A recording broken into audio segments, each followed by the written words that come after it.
Okay, here I am live again. Another Tuesday, and here we all are. We'll say hi to everybody here quick while everybody else gets settled in. Got Cynthia here and Raymond, Gary Henning, good to see you. Billy Lee, nice to see you too. Jim 44, Cynthia. Let's see, Dan's here. Rocket Cavers here. Mark Cyber, good to see him.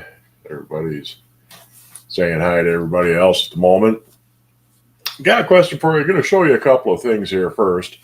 A couple of new projects that I got going on. Am I here? Yeah, I'm here. Do you need to restart again? YouTube can be kind of weird sometimes if you're waiting before a stream. It says stream starts in 20 seconds. A lot of times they'll sit there and say waiting for whoever's streaming, even though they've started. So sometimes you have to refresh it and then it'll actually go live for you. Don't know why it does that, but it does do that sometimes. Anyhow, yeah, my self-sufficient shirt. Dog throwing his own ball. Anyhow, my uncle was up. He's living down in Arkansas at the time being, living down in Arkansas nowadays. We came up to visit, and we were over at second or third cousin, relative anyway, who's living back on pretty much the original family farm, not too far from here. And she had some cast iron stuff she wanted me to clean up. A couple of nice things, but some of them need a bit of work. Yeah, he lives down by Hot Springs, down that area, Arkansas. But anyhow, had a couple things out in the barn. She had a waffle iron. I'll show you that last. First of all, I'm going to show you these two things. Here, let's set this aside. Get the lid. She had your basic Wagner Dutch oven. A little bit rusty, a little bit pitty. I washed all the dust and dirt off of it. It's a Wagner Dutch oven, but it's got a Griswold Iron Mountain lid on it. And the lid, you got a crack in it. You can see the crack up right through here. Kind of runs down this way.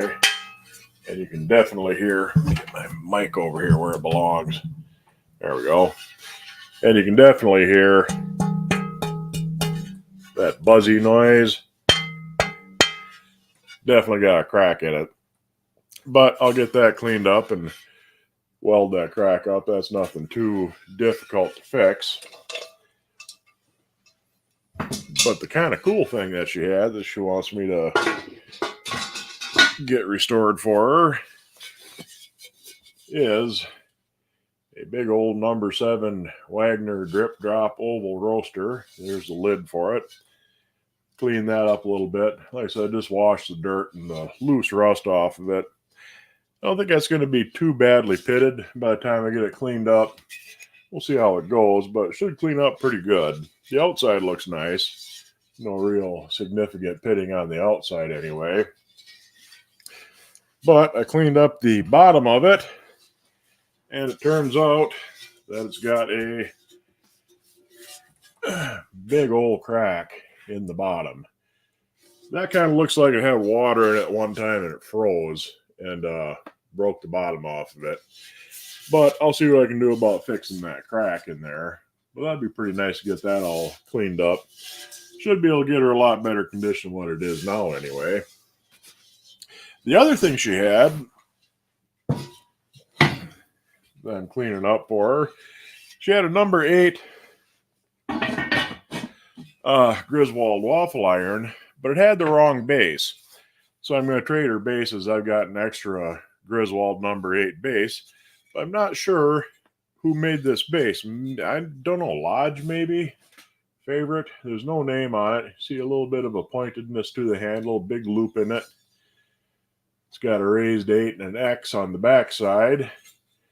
and it's got that kind of W-shaped notch in it. The ball on the Griswold waffle iron is just a little bit too big for that, so it doesn't quite sit down in there right. But like I said, I'll trade her this one for one of my Griswold bases. But what is that a base for? Is that a Lodge, or is that a favorite maybe? If you know, let me know. Like I said, there's the notch where the handles would sit. It's got a raised 8 and an X. Yeah, there's a roaster like that. I think that one's aluminum. Kind of looks aluminum to me. But yeah, it's a different handle. I'd have to look at it a little bit closer and see if it's cast iron, but I think it's aluminum. Yeah, if you know what kind of base that is, let me know, because I'm not really sure. Anyhow, once we get on with that, I was going to show you some stuff, some things that have sold for a little bigger prices on the Goodwill site. One kind of different sort of thing, I don't quite know what to make of it. I was going to bid on it, and it went fairly cheap, but I forgot all about it. I got busy with something else and forgot when it was closing on the auction, so I ended up not getting it.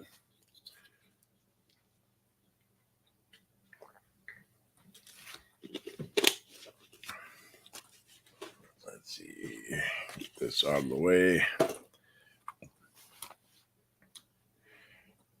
Cat's looking like she's about to attack. We'll see if she behaves tonight. I got a cat laser, so that's been pretty useful so far. Chase her around the house, wear her out a little bit, and hopefully she'll be settled down. Greetings from Fresno. Good to see you from Fresno, Robert Perez. Yeah, it's kind of a bummer that the things are cracked, but they were sitting out been out in the shed for years, and hopefully I can get them back to usefulness, get them cleaned up at any rate. Don't start. If you're going to be here, behave. Don't need you chewing on me. So the first thing you do is start chewing on me. You ridiculous beast, you. Anyway, back to where we were.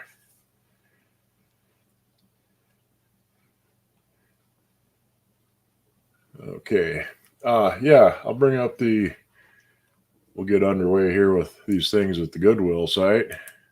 Present, share screen.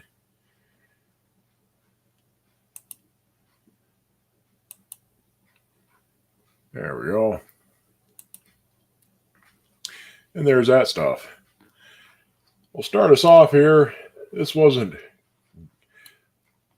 of a pain getting my cursor back and forth between the two screens. Start off here, got a number 11-inch Victor. Not terribly expensive. That was only $103. And that's get that in big in there. That's a fully marked Victor, number 8. And you can see Victor, cast iron skillet, catalog number, Griswold Manufacturing Company, Erie, PA, USA. The earlier ones just said Victor. They didn't have all the rest of that stuff on there. They started with that in the 1920s, more or less, things like 22, 23 in there somewhere. Prior to that, the Victors just said Victor on them. But I got one just like this and paid a lot less than $103 for it, which is always kind of nice to find things cheaper than what you got, or more expensive, that you paid less than what they're going for currently. This thing was what interested me. It was really a neat sort of a thing. I'm not quite sure what to make of it exactly. It looks like when you push down on the handle, it'll open the lid automatically and close it when you have the handle straight up. Let me show you through here. The bottom is cast iron. The lid is tin. It kind of looks like it was put together from parts. But then again, it kind of looks like it might have been a factory deal. I'm not quite sure what to make of this thing. Like I said, I was going to buy it just out of curiosity, but I spaced it out entirely. So I didn't end up getting it. It only went for 38 bucks. You're able to find an Abelskeever pan. Made your first Abelskeever. Second batch turned out better than the first, but it was fun. Yeah, they're good. I mean, you can put all kinds of different fillings on them. You can just eat them plain with syrup. They're really neat things. There's been a lot of Abelskeever pans the last month or so on the Goodwill site. So if you're looking for one, now might be a good time to try and get one. Anyway, back to this thing. Like I said, it's a tin lid, and it's got this deal on the side. There's a pin on the lid on the hinge, and you can see that when you push down on the handle, it's going to engage in this, and it'll flip that lid up. I'm not sure if this part is cast or if it's tin. It's riveted on. You get around to the other side. There's the pivot for the handle. Looks like it's off a paint can almost, or a 5-gallon bucket.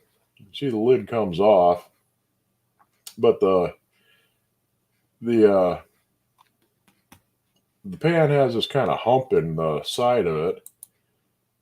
Got a gate mark on it. Like I said, it looks like this was added in later, but it's got that hump there, so I'm not really sure what to make of it.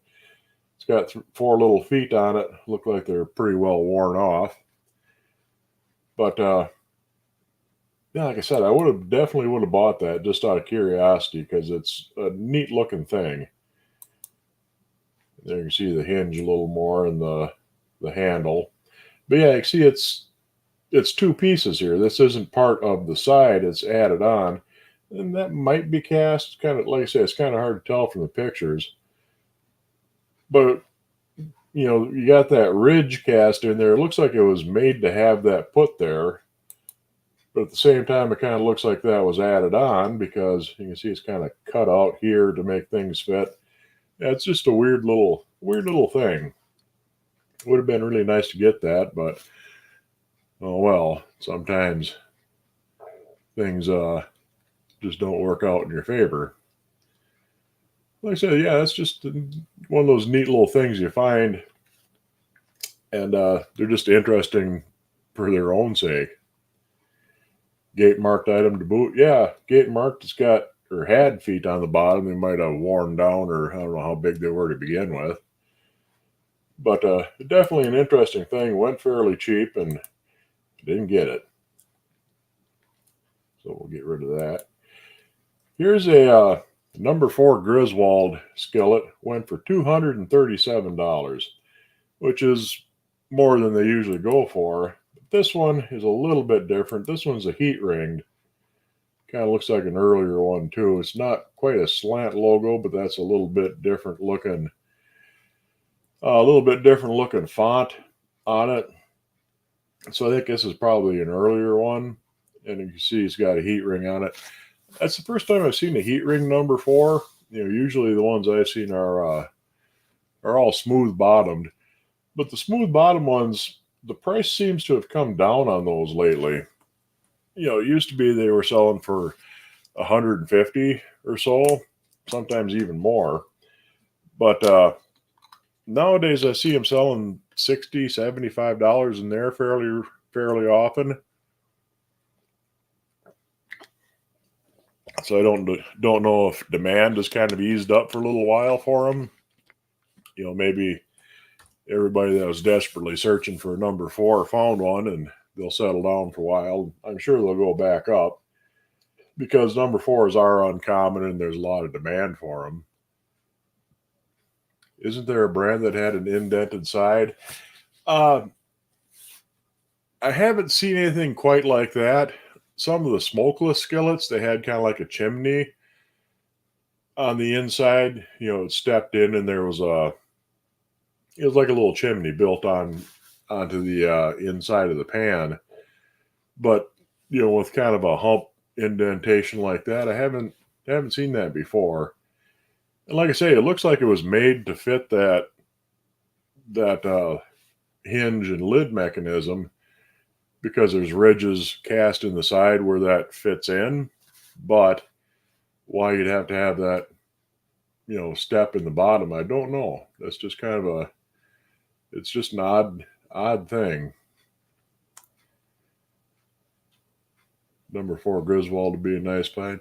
Like I said, the smooth bottom ones seem to have come down in price for a while, for the last few months. I'm sure they'll go back up, but in the meantime, it's, probably be a good time to get one if you can come across one on the Goodwill site. Let me get rid of this one here. In fact, there's another one coming up later, and I'll show you what I mean. This one here is a number 11 large logo heat ring. I can't remember if number 11s all had heat rings on them. I know all the number 12s, whether it's a large logo or a small, number 12 and up, they all have heat rings on them.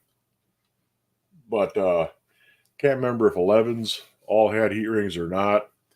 Number 10s, I know there's smooth and there's heat rings. Number 9 and on down, there's both variations. But yeah, all the number 12 and bigger, maybe 11 and bigger, whether it's a small logo or large, they all have a heat ring on them. But this one sold for, what was that, $341. I don't see number 11s very often. I see 12s and 14s actually more often than I see number 11s. So maybe they are more scarce. I'm not exactly sure on what the population of them is, but they're definitely an uncommon thing. I don't see them very often, so be a pretty safe bet you're going to spend good money when you do come across one. If you find one cheap, you definitely want to get it. What was the story with this one? Oh, this was actually fairly reasonable price for this. This comes with a trivet, which doesn't belong to it, but it's a nice cast iron trivet anyway. Remember what this was. Oh, I think this is an old Erie. It's got a definite rim on it. Yeah, this was an old Erie. It's an Erie, got a little bit of sulfur pitting on the back, but it's not terribly bad. But this is definitely an older one. It's got the distinct rim. You can see it's got the reinforcement around the handle. The rib doesn't go all the way across. It's filled in. So this is like a second series probably, Erie. But that's fairly old. It's number 9. Like I said, a little bit of sulfur pitting, but that's nothing too serious. But only went for 121. Normally something like that, you'd expect to go for a good bit more. So somebody got a pretty good deal on that. Yeah, that'd be from the 1890, 1895 in there somewhere. Usually anything that says Erie on it goes for a whole lot more than $121 for number 9. So someone did pretty good on that.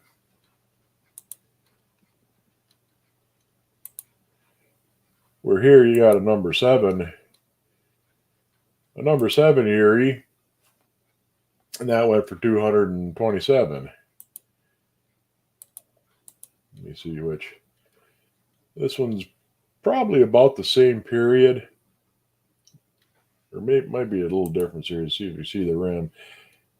The rim isn't quite as distinct, but it's got some buildup on it, so it's a little hard to tell.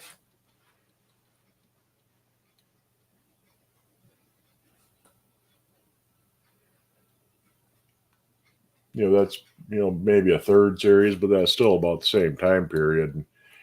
Yeah, usually why number 9 would go for so much less than that number 7, I don't really know. Let's see, back up a little bit here.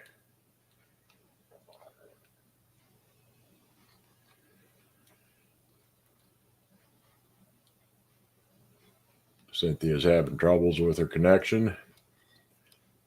Number 7 looks like mine. Excellent pen. Yeah, I see a fair number of number 7s, so I don't think it's a lot less common than the number 9. The sulfur pitting doesn't help the price any, but that isn't that badly pitted that it's really should be that much cheaper. This one here, we mentioned a couple of weeks ago. This is that hammered. It's a little number 3. It's got the hinged lid. Went for $3,001, and that's a hugely high price. But I've never seen one like this before. I've seen the number 8s, and the Lodge made an almost identical skillet to this. It either has a skillet lid or a hinged lid like this, but I've never seen the really small little number 3 size. And that's the only one I've ever seen, so it could very well be something that rare that really justifies being worth $3,000. I just don't know enough about it because, like I said, I've never ever seen one before of that size. All the other ones are number 8s, but apparently they made at least one of this size.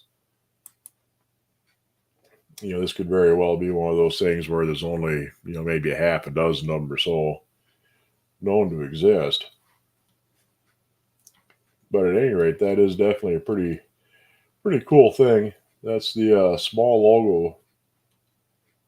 The small logo on it.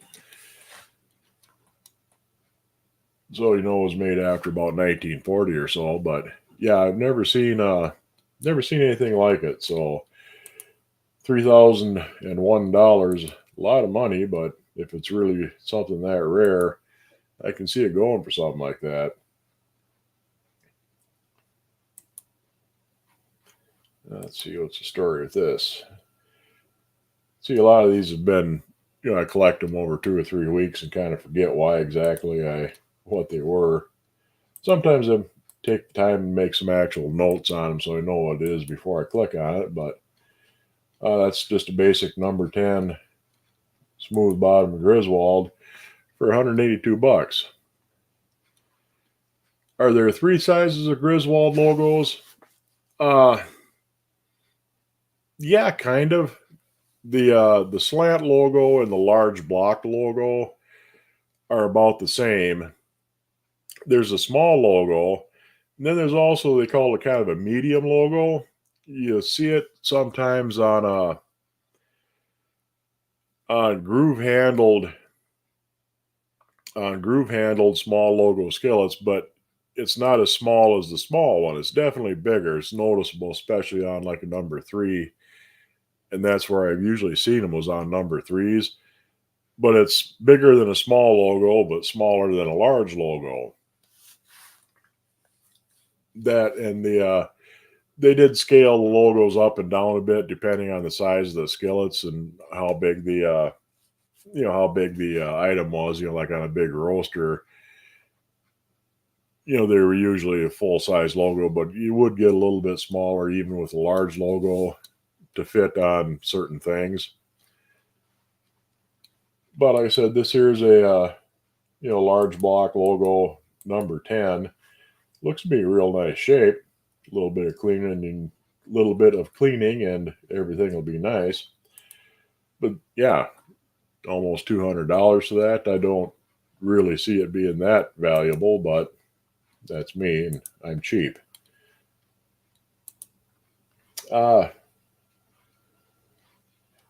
This isn't really expensive for this. These number 666 breakfast skillets. That's what they usually sell for. About $160, $170. Probably would have got rid of that earlier. Here's $166. This one's a little bigger. It's got the helper tab, so it's probably a 12 or so. Yeah, number 12, small logo. That's not too bad of a price, for a number 12 Griswold of any sort. So can't complain too much on the price on that, even if it is a bit expensive yet. But something like that, that's about what they'll go for. But then again, you turn around and here's 2 pans for $212. There's number 12. small logo Griswold again. And along with it, you get, what else do you get? I think that's a number 8 small logo. So for $50 more, you can get 2 pans.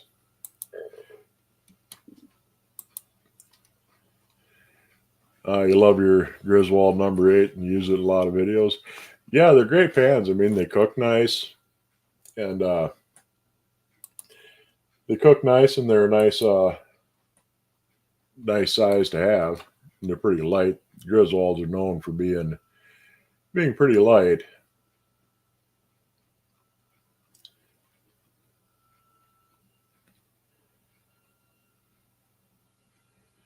Your niece asked me to clean and restore some of her grandmother's cast iron skillets. You'll be tackling that at the end of the month. You'll try anyway. Yeah, I got, like I said, I got these here all to clean up. I'll see what I can do about welding that. Well, the lid won't be too hard to weld, but the bottom of that oval roaster is going to be tricky when it's a closed-in crack like that doesn't run all the way out to the side. I haven't really tried one yet, so I'm definitely going to have to practice on the couple of skillets I have that are cracked like that. Billy Lee sent me I think it was a Lodge that's got a closed crack on the bottom, and something like that could be a real pain, down on the corner like that. If it wants to run, I could be chasing it for a really long time. Picked up a couple of skillets to restore. Said they were sticky when you got them. They were 2 of the most horribly fire damaged skillets I've ever seen. Yeah, people still insist on throwing them in a bonfire or throwing them on the grill and burning them off, and it ain't good for them. I mean, it just doesn't. You're not going to do any favors with burning them off. Fire damage, it makes them really hard to season. If you keep at it, a lot of times you can. You can get them to take seasoning eventually, but they don't season really good. And there's a good chance of it makes it a lot more likely to crack later on. It makes it a lot more brittle because it heats the metal unevenly is usually what happens. It'll oxidize deeper and burn out it'll burn the carbon out of the cast, and it makes them brittle.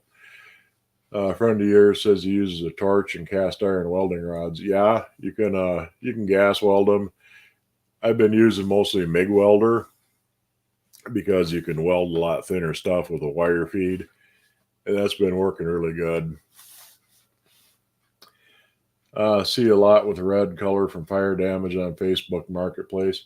Yeah, like I said, that and cleaning them in a self-cleaning oven will do the same thing. A good vinegar soak will help them take a seasoning, but you can't fix the brittle. Yeah, you just can't. One of the things that helps make cast iron a little tougher. Cast iron actually has a high carbon content, but it's not a high carbon content in the sense of high carbon steel. With steel, the carbon is incorporated right into the crystalline structure of the metal. It bonds with the iron, and it becomes part of the crystals. In cast iron, there's actually little flakes and nodules of graphite incorporated in the metal. It's mixed in, but it doesn't become part of the crystals. It's like chocolate chips in a chocolate chip cookie. And when you heat damage cast iron, it burns that carbon out. So you end up with little voids in there, makes it more porous. But the big thing with the little flecks of carbon in the cast iron, when you get a microscopic crack, it'll run to the next flake of carbon, and the piece of carbon will stop the crack up to a point. Eventually you get a big enough crack, it'll start to crack regardless. But it helps to basically manage micro cracks that you get in the cast iron. And when you burn the carbon out of it, not only will it let it oxidize, it'll let the rust really penetrate into the metal, but you remove that stopper for the cracks, and that's what makes it more brittle. Anyway, where was I here? Did those two? Here's a number 14, $501. Not in too bad a shape. A little bit of rust there in the corner, but it's overall pretty decent condition. I mean, that clean up pretty good. You know, a little bit of surface rust, but doesn't look like there's any significant pitting. By the time you get it cleaned up, that's going to be nice. These have come down a bit in price. I've seen them mostly they're selling for around 500 to 600 now. About this time last year, they were pretty typically going for 800 to 1,000. So, you know, maybe those have settled down for a little while. What do the eBay sites mean by NOS? Means new old stock. It's basically a brand new something that's never been used, even though it's, don't start chewing on me. It's brand new and unused, even though it's, 50, 60, however many years old.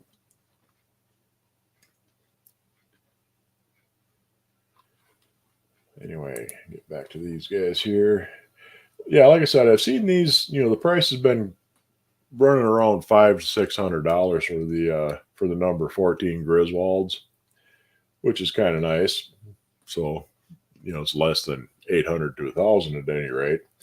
It's still going to be pretty spendy if you find one with a lid that size, because the lids are worth more than skillets are really for something that big. You just got to keep biting, don't you?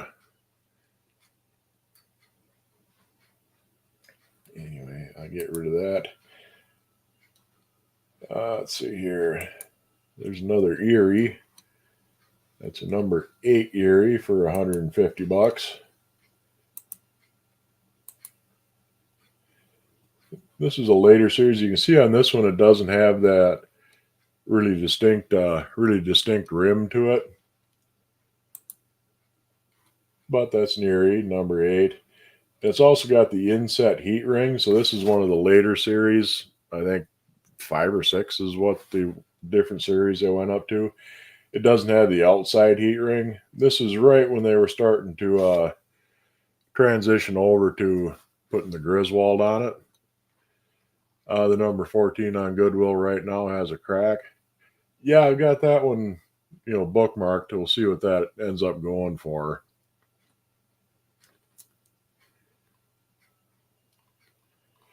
But anyway, number 8 Erie.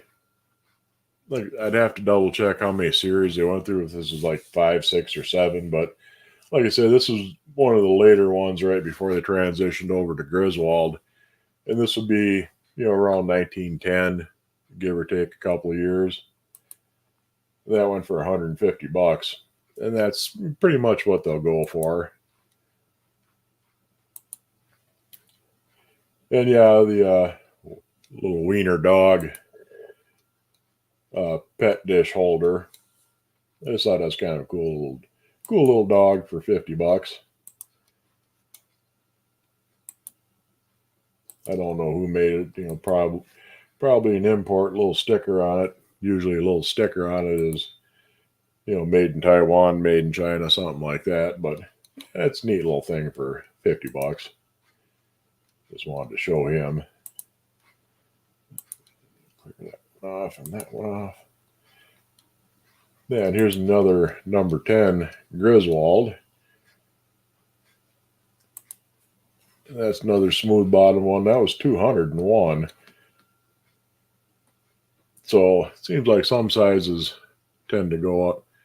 It's China. He had that one and a cat one. Cool.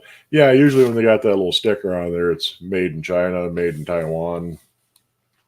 It just seems to be the way they pretty typically work.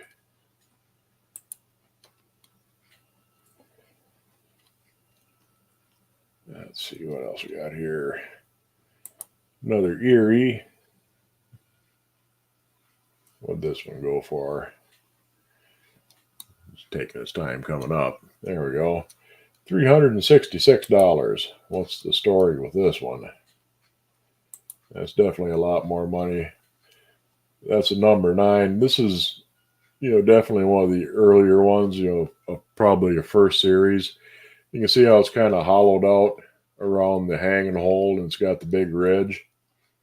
I'm pretty sure this is a first series, and it's got a maker's mark there, right there in the middle, that square with something in it. Can't quite see what. Number 9. Don't give you really good close shots, but you see that's got the really distinctive rim. And you can kind of see it's got the reinforcement around the handle. But yeah, that's from the 1880s. That's one of the earliest Griswold made skillets you'll find, and that's probably why it went for $366.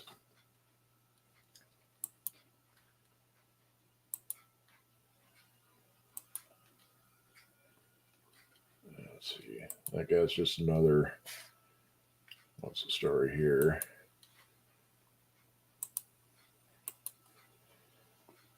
Okay, that's a slant logo number 8. Listen, you.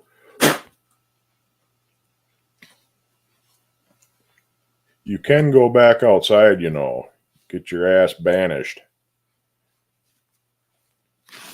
Oh, you're out of here. There. You're nice and comfy. Now you're on the floor.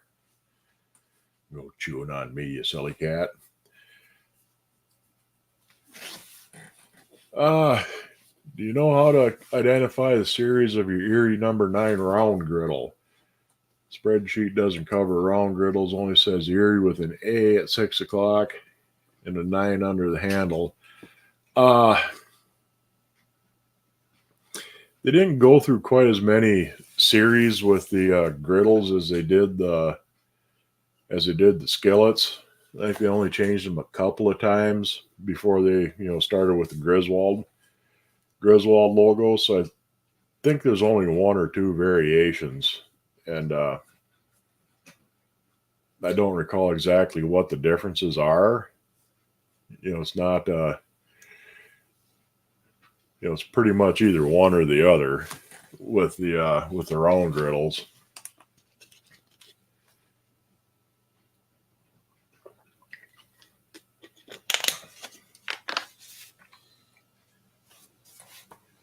But right offhand, I couldn't really tell you which was which. But yeah, here's your basic slant logo. This is the Erie, PA, USA type. Then there's the slant logo that just says Erie underneath. It's got the inside heat ring on it. And what'd that one go for? $127. That's about an average price for those two.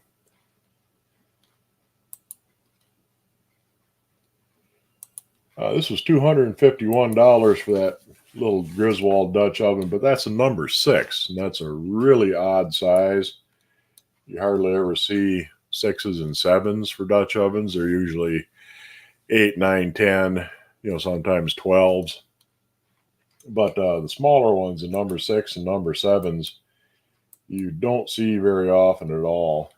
And this one, it has the black enamel on the inside. They had a name for that, but I forget what it was exactly. But it would have been black enameled on the inside. A lot of them you'll see they just have the rings. They don't have a logo or anything, but they just have a size number. Where this one has got a 6, usually they're number 8s. And but you can tell that they got that black enamel on the inside. And it's your basic large logo on it. But yeah, number 6 is really an unusual size. You don't see those hardly ever, the 6s and 7s, from anybody. Wagner, Griswold, no matter who the manufacturer is. It just didn't make very many of those. So they go for pretty good money when they come up, like, $250 for a wee little Dutch oven. Here's a Griswold Santa cake mold. I'm fairly sure this one is genuine. There's a lot of copies of these out there. If you are looking to buy one, definitely do some research first. And I'm not positive on all of the lore on these, but a couple of things that the real ones usually have is you can't see it really good here, but you can always see Santa's tongue in the real ones, and most of the fakes you don't, but you can see his tongue there. And a lot, but not all of the real ones have this casting flaw that runs on the side of his bag. You can see kind of a little, it looks like a crack, but it was actually a crack in the pattern. It's a raised line casting flaw on the bag. And not all the real ones have them, but a lot of them do. And the other thing you want to look for is the lettering on the handle here. This looks fairly good. Usually the lettering is kind of screwed up. It kind of runs off the sides on the fake ones, and it's just generally kind of wonky looking. I mean, the lettering on the real ones isn't quite perfect, but this does look about right. I'm not exactly perfect on them. Yeah, like I said, the Santas, you really gotta be careful with them because there's a lot of fakes. I think this one's real. I'm 95% sure. Like I said, the lettering even on the real ones isn't quite perfect, but it looks pretty good. And a lot of the fake ones, the lettering is just kind of all over the place. So, like I said, if you're looking at one, definitely do some research, look in a bunch of different places, to see what more. There's more fakes than just those, and some of them are better than others. So you're gonna want to look into them pretty close. I saw a number 8 Griswold that had the enamel top only. The bottom didn't have. Would it be worth $60? Probably. Pretty much any number 8 Griswold. Even a mismatched one, as long as you have a bottom and a lid, is going to be worth $60. It's kind of a generic price for any Dutch oven with a lid nowadays. Is around 45 or 50. So yeah, you're probably going to do all right for $60 for for a number 8 Griswold. And some of the ones from the factory, I mean, they might not have they might have been mismatched right from the factory. They're kind of known for just putting whatever lid they had for whatever bottom.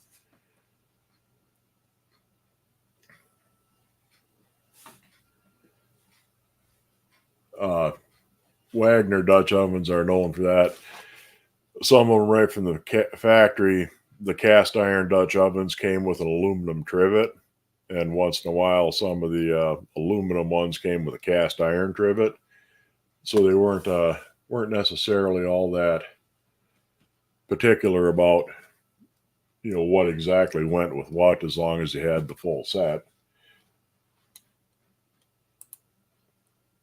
But anyway, yeah, like I said, I'm 95% sure that this one's real.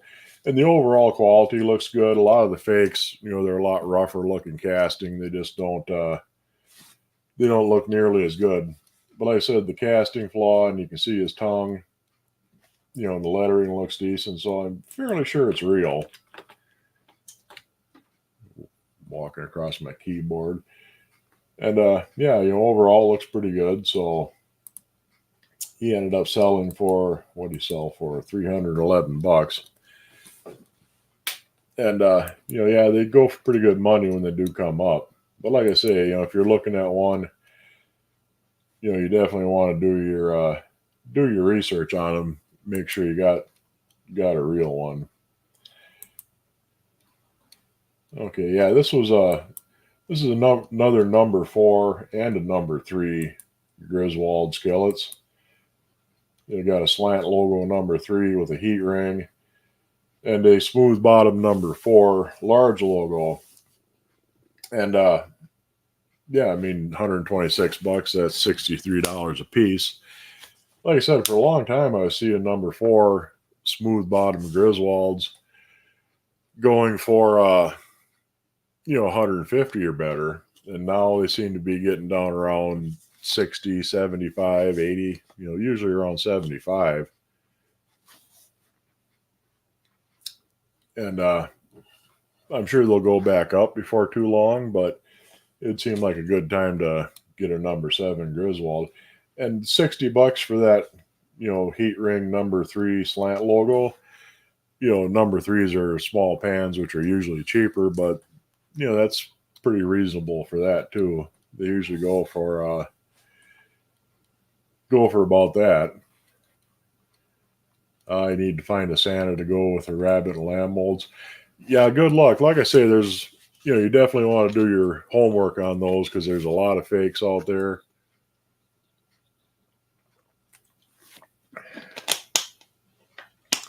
You're showing the wife a fake rabbit this weekend, the letter I and the vent holes. Yeah, there's some fake rabbits too. And I saw one sell. I'm not sure. I think it was a real one.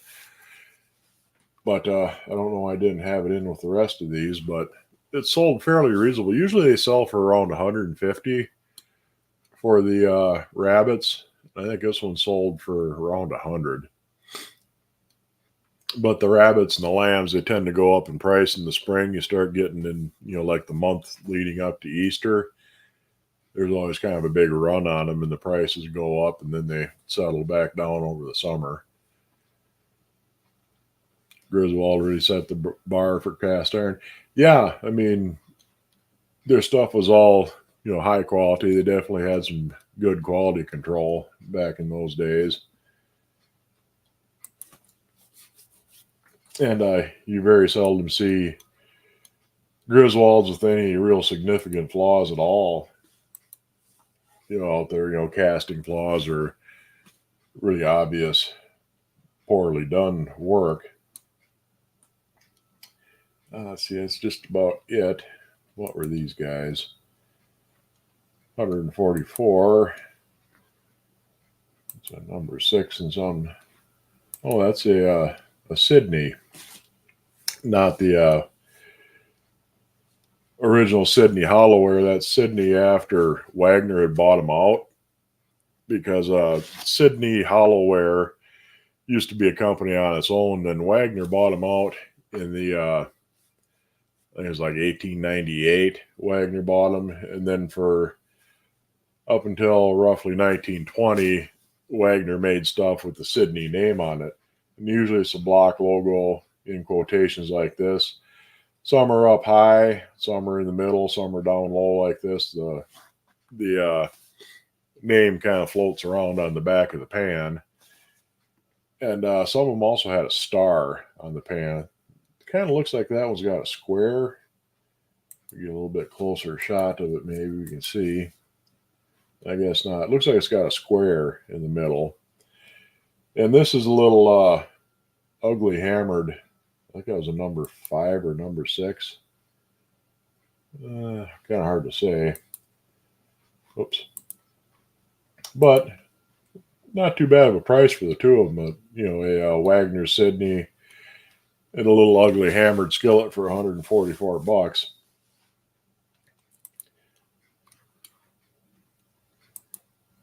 But I think that's about it.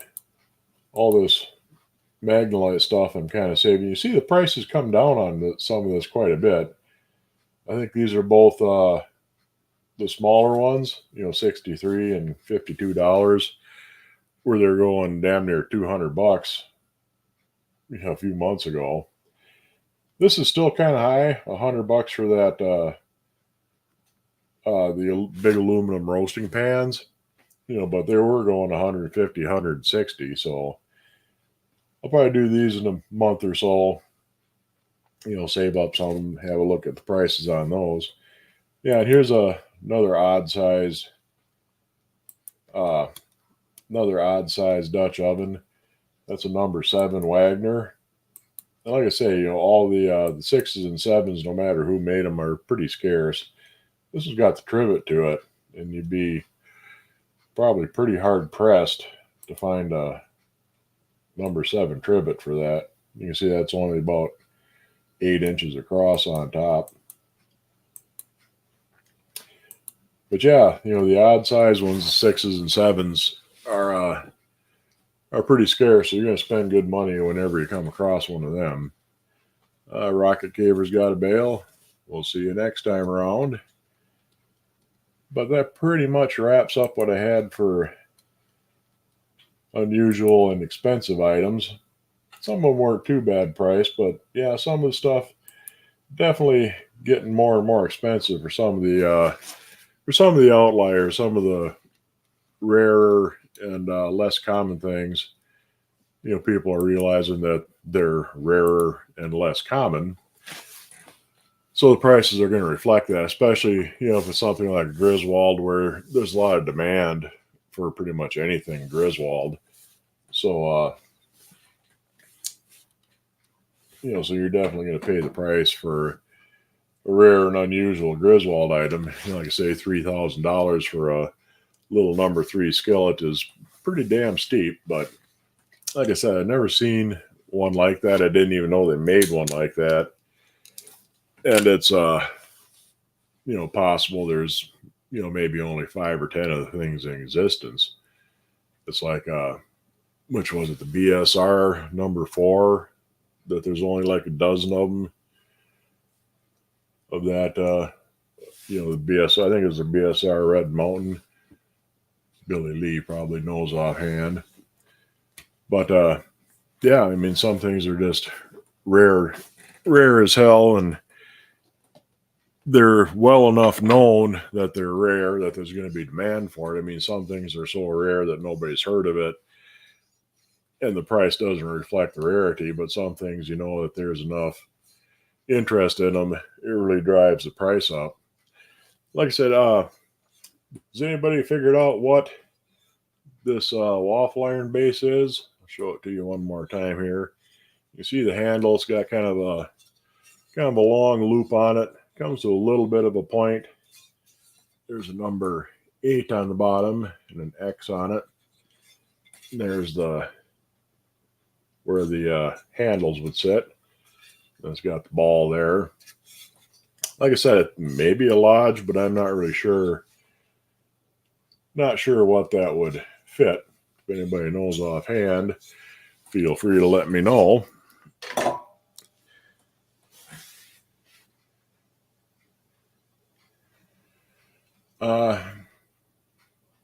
Any tips on baking an enameled popover? You greased it and everything stuck. Try some Baker's Pride. It's a spray that it's basically oil and flour spray. I've had really good luck with that. But beyond that, I don't know why everything would want to stick to an enamel popover pan. They usually come right out, things like that.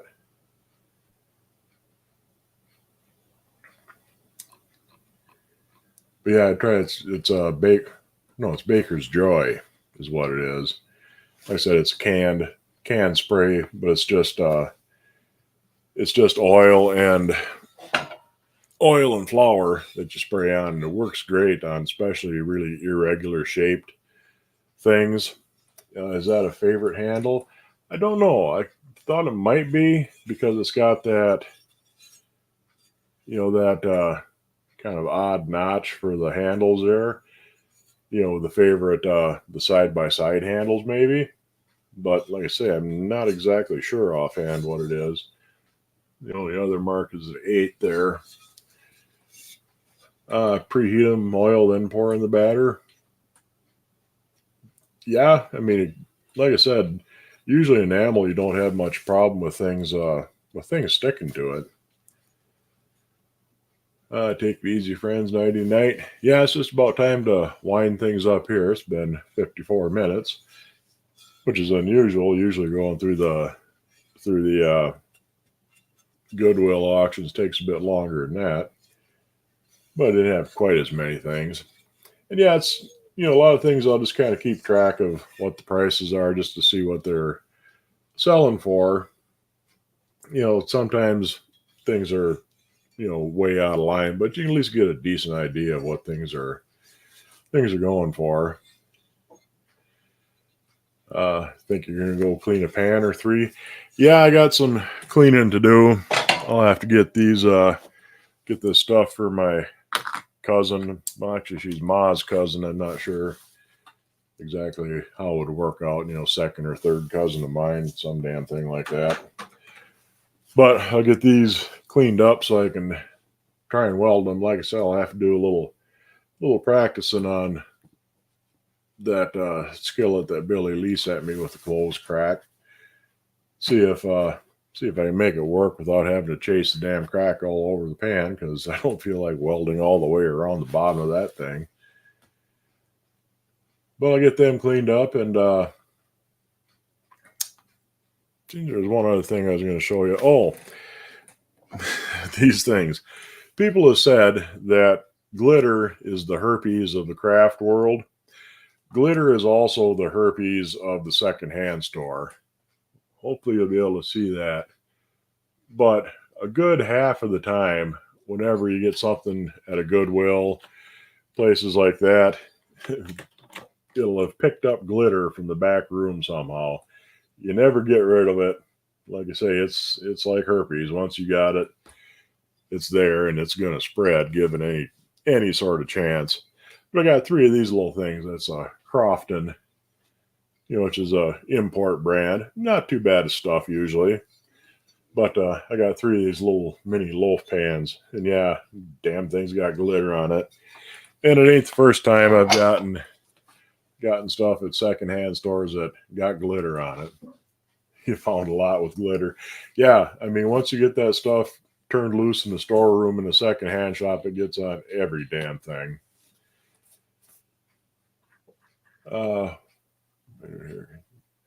Caught just the edge of Billy Lee's comment there. Let me get my glasses on here.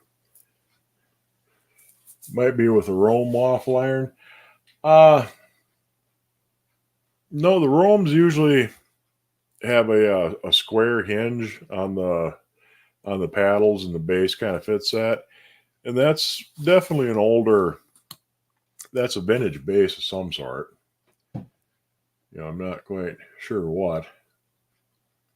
Maybe I'll figure out. Did you put a pic of the Wisconsin, the WI in Google, see if anything came back on it? No, I'm not quite sure what you mean, Billy Lee. The WI. Anyway, no, I haven't put, waffle iron base.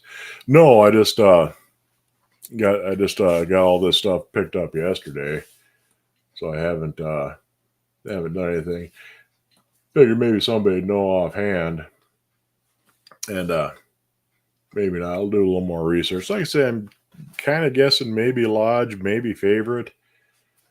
I'll see if I can figure it out between now and next week.